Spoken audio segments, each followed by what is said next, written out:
Hello అండి, welcome back to our channel. ఈ రోజు స్టోరీ అందాల రాక్షసి ఎపిసోడ్ 55. ఇక స్టోరీలోకి వెళ్తే, తన వైపే చూస్తూ ఉన్న ఇద్దరి వైపు చూస్తూ చిన్నపిల్లలాగా ఏంటి గొడవ, అసలు ఏమైందో చెప్పకుండా మీలో మీరే గొడవ పడుతూ ఉంటే ఏం జరిగిందో నాకెలా అర్థమవుతుంది, నాకెలా తెలుస్తుంది? ఎవరో ఒకరు అసలు ఏం జరిగిందో చెప్పండి. అయినా ఆయుష్, నువ్వు ఎవరితో సరిగ్గా మాట్లాడడం కూడా నేను ఇప్పటి వరకు చూడలేదు.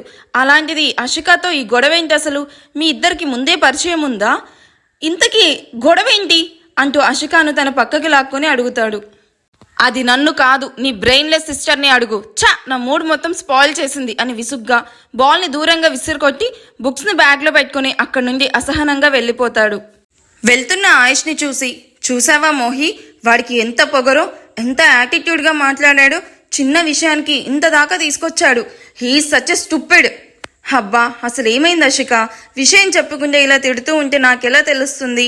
ఈయన గారు ఇక్కడ కూర్చొని ఏదో రాసుకుంటూ ఉన్నారు, మేము అక్కడ ఫుట్బాల్ ఆడుకుంటూ ఉన్నాం. సడన్గా ఈయన గారికి బాల్ తగిలింది, అంతే. దానికి ఇంత గొడవ చేశాడు. Stupid fellow. చూడు నా హ్యాండ్ ఎలా అయిపోయిందో. హుఫ్, ఇట్స్ ఓకే రా, వదిలేసాయి. ఆయుష్ కొంచెం డిఫరెంట్, ఎవరితోనూ ఎక్కువ మాట్లాడు. నువ్వు తనని డిస్టర్బ్ చేసావని అలా చేసుంటాడు. ఇంకెప్పుడు ఇలా చేయకని నేను చెప్తాను కదా. సరే పద, ఇంటికి వెళ్దాం. అన్నయ్య, స్టాప్ ఇట్ అన్న ఆశి అరుపుకి గతం చెప్తూ ఉన్న మోహిత్ ఆ గతం జ్ఞాపకాలను తలుచుకుంటూ ట్రాన్స్లో ఉండిపోయిన ఆయుష్, ఆ గతాన్ని వింటూ ఉన్న విక్రమ్, నిషాన్ అందరూ ఆశి వైపు ప్రశ్నార్థకంగా చూస్తూ ఉంటారు. ఏంట్రా, ఏమైంది? ఎందుకలా అరిచావు?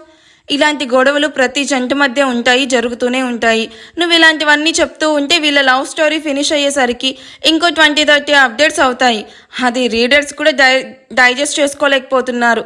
ఇంకా ఎన్ని అప్డేట్స్ ఉన్నాయి వీళ్ళ గతం అని కూడా అడుగుతున్నారు. ఎందుకు అడిగారు మరి? వాళ్ళు నిన్ను భావని అంతగా మిస్ అవుతున్నారు. మీ ఇద్దరికి వాళ్ళు అంతలా కనెక్ట్ అయిపోయారు. మరి ఆశి మోహిత్ మాటలకు ఆయుష్ వైపు అలా చూస్తూ ఉంటుంది. అట్ ది సేమ్ టైం ఆయుష్ కూడా ఆశి వైపు చూడడంతో వెంటనే చూపును తిప్పేసి టాపిక్ డైవర్ట్ చేయకుండా, ఆయుష్ గారు అక్కల మధ్య లవ్ ఎప్పుడు స్టార్ట్ అయింది, ముందు ఎవరు ప్రపోజ్ చేశారు, మ్యారేజ్ గురించి ఇలా షార్ట్ కట్లో చెప్పేసేయొచ్చు కదా. సరే, ట్రై చేస్తాను అంటూ మళ్ళీ చెప్పడం స్టార్ట్ చేస్తాడు. ఆ తర్వాత ఎప్పుడు ఎదురుపంట బావ అషిక గొడవ పడుతూనే ఉండేవాళ్ళు. వాళ్ళ గొడవను విడిపించడానికి నాకు విక్కీకి ప్రాణం పోయేది. అలా 3 months ఫినిష్ అయ్యాయి. ఈ 3 monthsలో నేను, బావ, విక్కీ మంచి ఫ్రెండ్స్ అయిపోయాము. బావ ముందులా కాకుండా కొంచెం మాట్లాడుతూ మాతో బయటికి వస్తూ కంబైన్ స్టడీస్ చేస్తూ మూవీస్, షాపింగ్, రెస్టారెంట్స్ అంటూ బాగా ఎంజాయ్ చేసేవాళ్ళము. బావ అప్పుడప్పుడు మా ఇంటికి కూడా వచ్చేవాడు. అక్కడ కూడా ఆషికాతో గొడవ పడడం చూసి వాళ్ళిద్దరు ఎంతలా గొడవ పడేవాళ్ళంటే ఇద్దరు ఒకరినొకరు చూపులతోనే చంపేసుకుంటూ ఉండేవాళ్ళు. ఇలా వీళ్ళ గొడవలతో రోజులు గడిచాయి. ఒకరోజు మామూలుగానే కాలేజ్కి వెళ్ళిన మాకు ఎవరో అమ్మాయి మీద అబ్బాయి యాసిడ్ పోయడానికి ట్రై చేస్తూ కనిపించడంతో మేము పరుగున అక్కడికి వెళ్ళాము. తీరా అక్కడికి వెళ్ళి చూస్తే ఆ అమ్మాయి అషిక క్లోజ్ ఫ్రెండ్ ఇవానా. అది చూసి అషికాతో పాటు మేము కూడా షాక్ అయ్యాం. మోహి, డూ సంథింగ్ అంటూ రుహాన్ వల్ల బెదిరిపోయి ఏడుస్తూ ఉన్న ఇవానాను చూస్తూ కంగారుగా చెప్తుంది. నువ్వు కంగారు పడుకో ఆషిక, నేను చూసుకుంటాను అంటూ మోహిత్, విక్రమ్ రుహాన్ వైపు వెళ్తూ ఉండగా ఎక్కడి నుండి వచ్చాడో కానీ ఆయుష్ సడన్గా వచ్చి రుహాన్ చేతిలోని యాసిడ్ బాటిల్ లాక్కుని పక్కన పడేసి రుహాన్ను తుక్కుగా కొట్టి, రే ఇడియట్, ప్రేమిస్తే నీ ప్రేమను వాళ్ళకు అర్థమయ్యేలా చెప్పాలి, కానీ ఇలా ప్రేమించకపోతే యాసిడ్ పోస్తానని చెప్పి బెదిరించకూడదు. భయపెడితే పుట్టేది ప్రేమ కాదురా, కోపం, అసహ్యం అంటూ రుహాన్ కాలర్ పట్టుకుని పైకి లేపి ఇవానా వైపు చూస్తాడు. ఇక్కడేమో ఈ శాడిస్ట్ బాబు నీతులు చెప్తూ ఉన్నాడు. ప్రజెంట్లో ఏమో ఆశను బ్లాక్మెయిల్ చేసి మరీ పెళ్లి చేసుకున్నాడు.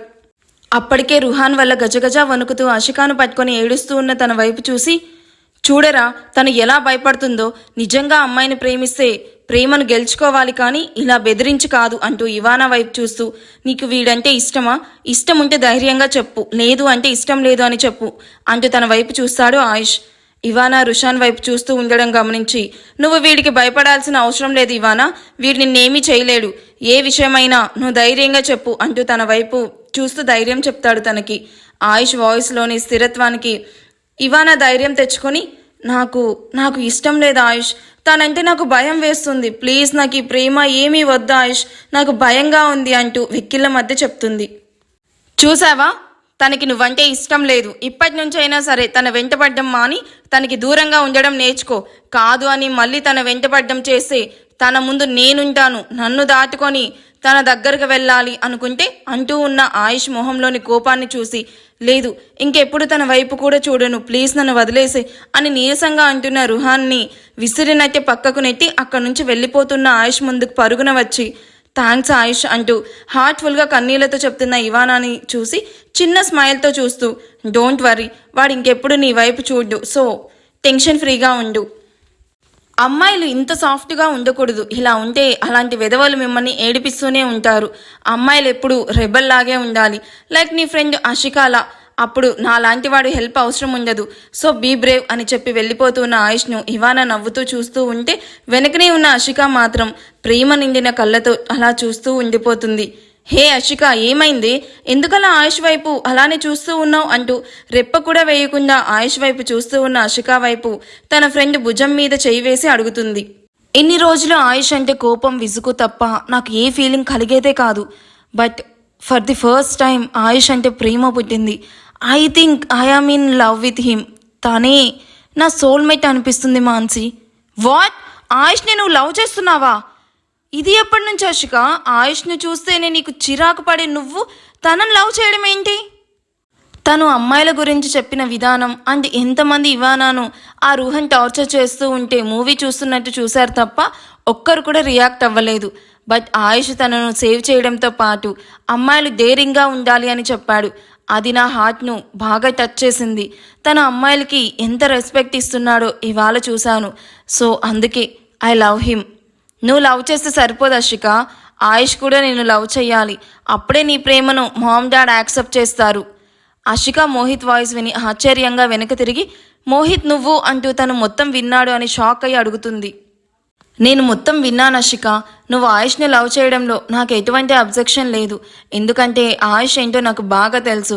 అలాంటి వాడు నీ లైఫ్లోకి వస్తాను అంటే అంతకంటే సంతోషం ఏముంటుంది చెప్పు. బట్ నువ్వు తనని ఇష్టపడుతున్నట్టు తను కూడా నిన్ను ఇష్టపడాలి. అప్పుడే నీ లవ్ని నేను సపోర్ట్ చేయగలను. అషిక హ్యాపీగా మోహిత్ని హక్ చేసుకుంటూ థ్యాంక్ యూ మోహి, ఆయుష్తో ఎలా అయినా సరే ఐ లవ్ యూ టూ అని చెప్పించుకొని తీరుతాను. తనను నీతో బావా అని పిలిపిస్తాను, గెట్ రెడీ అని నవ్వుతూ చెప్పి అక్కడ నుండి వెళ్ళిపోతున్న అషికాను నవ్వుతూ చూస్తూ ఉండిపోతాడు మోహిత్. ఆ రోజు నుండి అషిక ఆయుష్ను డిస్టర్బ్ చేయడమే పనిగా పెట్టుకొని ఆయుష్ ఎక్కడికి వెళ్తే అక్కడికి వెళ్ళడం, ఆయుష్ను లవ్ అంటూ విసిగించడం, ఆయుష్ తనను తిట్టి అక్కడి నుంచి వెళ్ళిపోవడం ఇదే జరుగుతూ ఉండేది. ఒకరోజు ఆయుష్ స్విమ్మింగ్ పూల్ దగ్గర ఉన్నాడని తెలుసుకొని అషిక అక్కడికి వెళ్ళి ఆయుష్ ముందు కూర్చొని ఆయుష్తో తన లవ్ ఎప్పుడు ఓకే చెప్తాడా అని రోజులాగే తనని ఇరిటేట్ చేస్తూ ఉంటుంది.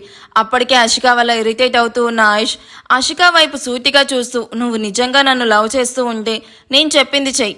నీ లవ్కి ఓకే చెప్పాలి అనుకుంటే ఈ స్విమ్మింగ్ పూల్లో అండర్ వాటర్లో 7 minutes ఊపిరి బిగబెట్టి ఉండాలి.